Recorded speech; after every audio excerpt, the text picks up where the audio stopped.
오늘 우리가 읽은 본문의 말씀은 죽은 줄로만 알았었던 요셉이 애굽에서 총리가 되어서 아버지를 모시고 오라 하는 이야기를 듣고 형들이 그 야곱을 애굽으로 모시고 가서 아들 요셉을 만난 후 바로 앞에 서서 일종의 인사를 하는 그러한 장면입니다. 그런데 7절 말씀에서도 나오고 10절에서도 나오는 두 번 반복되는 말이 야곱이 바로를 축복했다 하는 것입니다. 이게 지금 상황에 맞는가, 이런 생각을 좀 해보게 되어집니다. 야곱은 분명히 하나님께서 세우신 믿음의 족장이고 한 집안의 가장 최종되는 권위자로서의 어른이기는 합니다. 아브라함 때에 이미 그의 집안의 종만 해도 318명이나 있다 했으니 그 이후 이삭과 야곱 그리고 12아들에게로 이어지는 이 4대가 되어졌을 때에 구태여 성경이 그들의 종이 몇 명인지를 밝혀줄 필요가 없으니 그 숫자를 우리에게 알려주지는 않았지만 상식적으로 생각할 때에 그 수가 줄어들지는 않았을 것입니다. 그러니 일종의 한 가정 차원을 넘어서서 거의 한 부족 정도를 이루는 그런 공동체의 수장이다, 이렇게 볼 수는 있겠죠. 그러나 여러분, 이로부터 한 400년 지나고 나서 모세와 여호수아 시대 때에 여호수아 장군이 가나안을 정복할 때만 하더라도 가나안 안에는 주요한 왕들이라고 불려지는 사람이 무려 30여 명이 더 넘게 있었습니다. 그러니까 이스라엘 땅 전체를 다 정복한 것이 아니라 그 중에 주요 관문 도시라 그러죠. 주변 도시에 영향을 미치는, 우리 여기 경북 북부권에는 아마 안동이 그런 역할을 좀 하곤 하지 않았겠습니까? 혹은 또 상주가 경상도, 경주와 상주로서 어쩌면 또 으뜸 도시로 그런 영향력을 미치는 지역이었을는지 모르죠. 마치 그런 것처럼 이스라엘 안에도 그런 30개 정도의 스스로 왕이라 칭하는 이들이 있었다 하는 거죠. 그러니까 야곱은 아무리 한 부족의 지도자가 되었기는 했다 할지라도 가나안 땅 안에 최소 30명도 넘게 있는 왕의 반열에조차도 이르지는 못한 상태에 있습니다. 아직은 그저 가족, 씨족 거의 그 수준을 갓 넘어선 부족 정도에 지나지 않기 때문에 그렇습니다. 그러나 그 반면 이 바로는 지금 어떤 사람입니까? 당시에 알려져 있는 모든 세계를 거의 통제하고 있다고 해도 될 만한 대제국의 왕이죠. 여러분, 신약 시대에 로마에 의해서 이루어진 평화, 그래서 팍스 로마나 이렇게 세계사에서 부릅니다. 사람마다 견해가 약간 다르기는 하지만 지금 이 시대에 미국에 의해서 어쩌면 전 세계 질서가 유지되고 있다 해도 크게 틀린 말은 아니겠죠. 이제 중국이 그 권위에 이제 소련 붕괴 이후에 새롭게 잡고 도전을 하니 열강 강한 나라 2개, 이래서 G2라고 하면서 미국과 중국을 현재 취급하고 있는 그런 상황 아닙니까? 그러나 언제 그것이 정말 대등한 관계 혹은 역전이 벌어질런지는 모르겠으나 아직은 최강대국이 미국이다 하는 것에는 크게 이견이 없을 거예요. 그러니 신약시대에 로마가 그러했고 오늘날의 미국이 그러했다면 고대 이 중근동에서는 바로 애굽, 이 바로가 다스리고 있는 애굽이 그러한 역할을 하고 있는 거죠. 여러분, 성경 구약의 전체 역사를 쫙 꿰뚫어 봐도 이스라엘을 중심으로 해서 서남방 쪽에 있는 남방 세력과 동북방 쪽에 있는 북방 세력이 늘 이스라엘의 안전을 위협하고 또 서로의 영향력을 펼쳐나가면서 우선적으로 이스라엘을 정복하게 되는데, 북쪽에는 시대에 따라서 헷 족속이라고 불려지는 히타이트 문명인들, 그리고 아람인들, 그리고 아수르, 바벨론, 이렇게 최대 3개, 4개의 세력들이 오늘날로 하면 터키 지역, 시리아, 이란, 이라크 이런 나라들에 해당되는 북방 세력들은 시대를 따라 주도권이 늘 교체가 되어집니다. 근데 서남방 쪽에 있는 이 남방 세력은 언제나 한결같이 애굽이었어요. 그러니까 우리가 생각하는 것보다 이 애굽의 바로라고 하는 존재는 거의 그 스스로 주장하지요. 나는 태양의 아들이다. 곧 신이다. 스스로 태양을 신으로 숭배하는 것이 애굽의 종교라 할 것인데 그 태양의 아들이다 하는 의미로 스스로를 파라오, 우리 한글로 바로라고 번역이 되어 있지만 신의 아들을 자처하는 제국의 군주입니다. 그러니 누가 누구를 축복을 해야 되겠어요? 그 권세와 권위, 위엄에서 도무지 야곱은 바로 앞에 대등한 관계로조차 설 수가 없는 그런 위치인데 오히려 지금 성경은 뭐라고 얘기하고 있다고요? 야곱이 바로에게 축복하고 있다 하는 겁니다. 실질적인 상황으로도 한번 보십시오.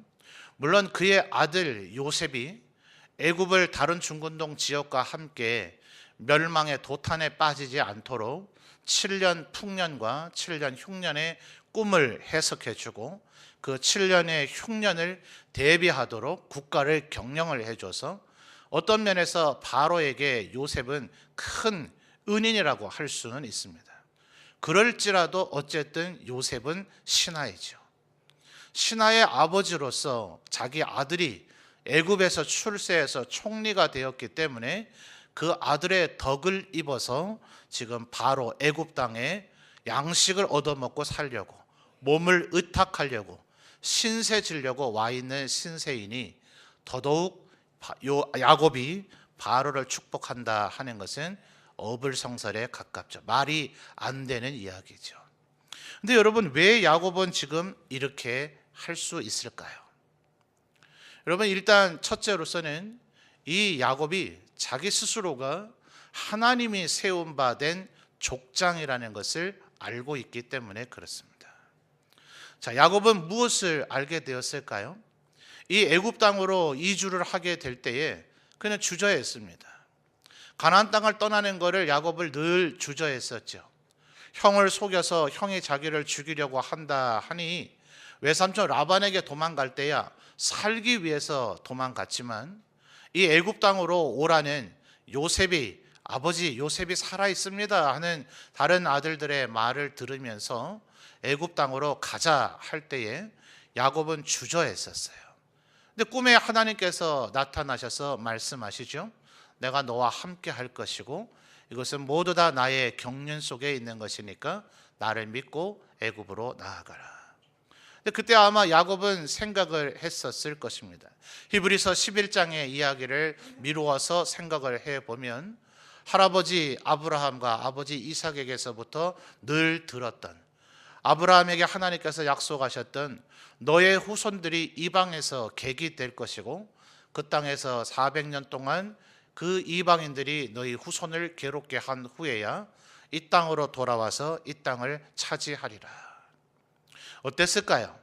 아브라함이 그 얘기를 듣고 그 이야기를 이삭 그리고 손자인 야곱에게 그 이야기를 전해줄 때에 한치도 의심이 없었을까요? 전혀 상상하지도 못할 무엇 때문에 애굽으로 누가 왜 무엇 때문에 우리를 애굽으로 끌고 갈까? 전쟁이 일어나는 것인가? 우리가 포로로 끌려가는 것인가? 애굽이 겨우 한 종족도 아닌 겨우 부족도 아닌 한 가정밖에 되지 않는 우리를 포로로 잡아가기 위해서 이 가나안 땅으로 진격해 온단 말인가? 도무지 벌어지는 상황 속에서는 그런 일이 일어나게 될 것이라는 것을 믿거나 이해할 수 있는 상황은 전혀 없죠. 그런데 전혀 누구도 상상할 수 없는 방법들을 통해서 결국은 자기를 애굽 땅으로 가도록 만드시는 하나님의 구속의 경륜을 야곱은 확인하고 지금 있는 것입니다.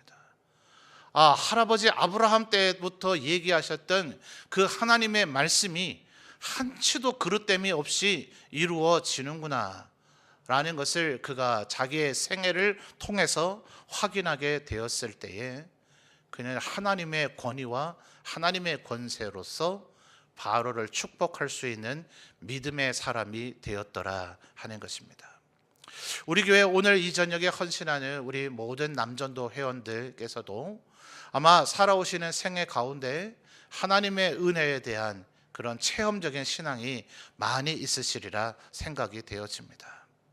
아마 이 자리에 계신 대부분의 장로님들, 또 안수 집사님들, 설혜 집사님들이 우리 남전도 회원이신 줄 아는데, 아마 일제시대를 겪으시고 이 나라의 전쟁도 겪으시고 또 이 민족의 살아날 수 있도록 산업혁명기를 거치면서 정말 그 어떤 세대보다도 고생을 많이 하셨던 그런 우리 세대의 어르신들이라고 저는 생각을 합니다. 살아오시는 그 삶의 과정 속에서 얼마나 많은 하나님에 대한 인생의 그 신앙의 체험이 있으십니까? 아마 지금 연세쯤 되어지시고 나면 하나님의 살아계심, 그분의 권능과 그분의 능력, 그리고 우리를 당해서 섭리하시는 하나님의 그 섭리가 우리 남전도 회원들께는 많은 체험의 사건들로 마음속에 기억이 되어지시리라고 생각이 되어집니다. 바로 그 믿음 가지고 하나님께서 나를 인도해 오셨고, 지금도 교회에 물론 우리 70세 이상의 소망부 남녀 어르신들이 계시기는 합니다만, 현직으로서 교회를 섬기는 직분과 직책을 가지고 있는 분들 중에서는 제일 연장자들이시고 우리 교회의 중심되는 지도자들이시니, 우리 모든 남전도 회원들께서도 이 야곱과 같은 그런 믿음, 그런 체험의 신앙을 가지고 바로뿐만 아니라 우리의 다음 세대들을 축복하며 살아가시는 우리 모든 남전도 회원들이 되시기를 주님의 이름으로 축원합니다. 여러분, 오늘 9절 말씀을 보면 야곱이 지금 바로 앞에 섰을 때의 나이가 130세라 이렇게 밝히고 있습니다. 조금 뒤에 이제 야곱의 생애가 마치게 될 때에 그는 147세를 일기로 하나님 앞에 부르심을 받게 됩니다. 그러면 이제 애굽 땅에 와서 17년, 그것도 결코 작은 세월이 아니죠. 그는 아마 어떠한 삶을 살았을까? 47장 이후에 48장, 49장, 50장 사이에는 그렇게 무슨 크나큰 쇼킹할 만한 그런 사건이 일어나지는 않습니다. 결국 야곱이 하나님의 부르심을 받아 그를 장례를 치르는 이야기, 그리고 그의 아들이었던 요셉이 형들보다 오히려 일찍 세상을 떠나면서 그의 장례를 치르는 오히려 두 건의 장례의 이야기가 그 얘기의 중심을 이루는 것처럼 보여지기는 합니다. 그러나 절대로 우리가 놓칠 수 없는 그 사이에 있는 또 한 가지 중요한 것은, 그는 하나님의 사람, 여전히 믿음의 사람으로서 바로만 축복하는 것이 아니라 그의 12 아들을 그들의 형편에 따라, 그들의 성격에 따라, 그들의 성향에 따라 그들에게 적합한 축복을 해주고 있더라 하는 것입니다.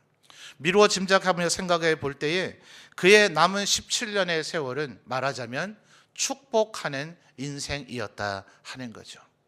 야곱이 어떤 사람입니까? 그는 아브라함을 우리가 흔히 믿음의 사람이라고 이야기하고, 이삭을 순종의 사람이라고 얘기하며, 요셉을 꿈과 비전의 사람이라고 얘기한다면, 야곱은 축복의 사람이라고 우리가 부르곤 합니다.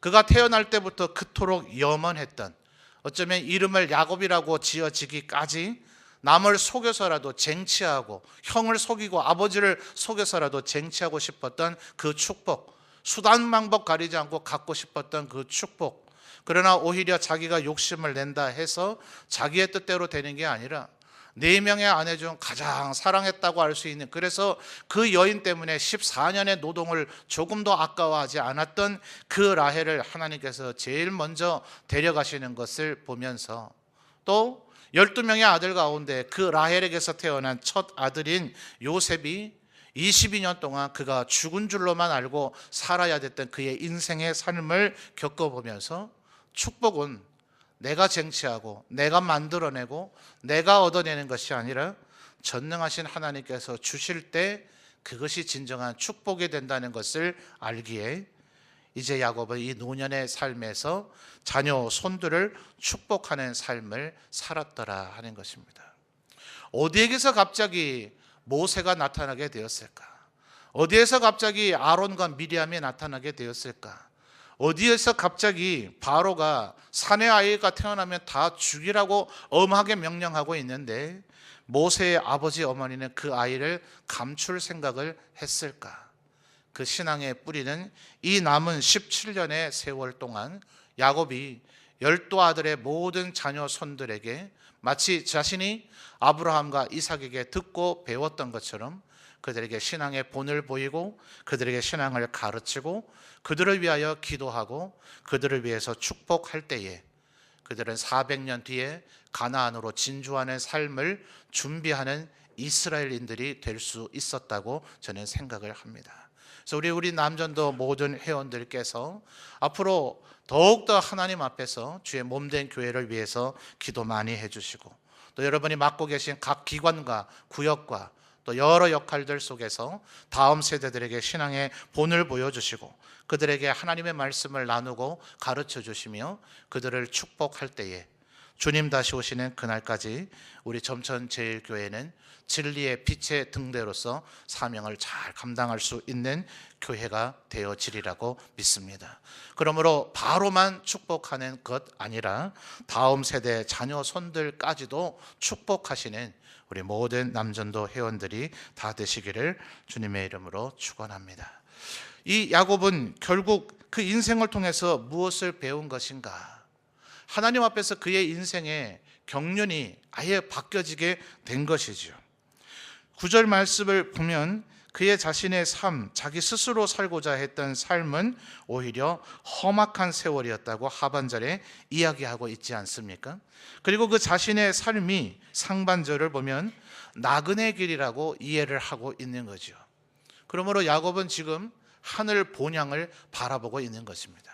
하늘 본향을 바라보고 있기 때문에 바로 이런 바로나 자녀 손들을 축복하고 그들에게 하나님의 말씀을 전해주는 것이 축복하는 것이 가장 중요하다는 것을 알고 있게 되는 것이죠.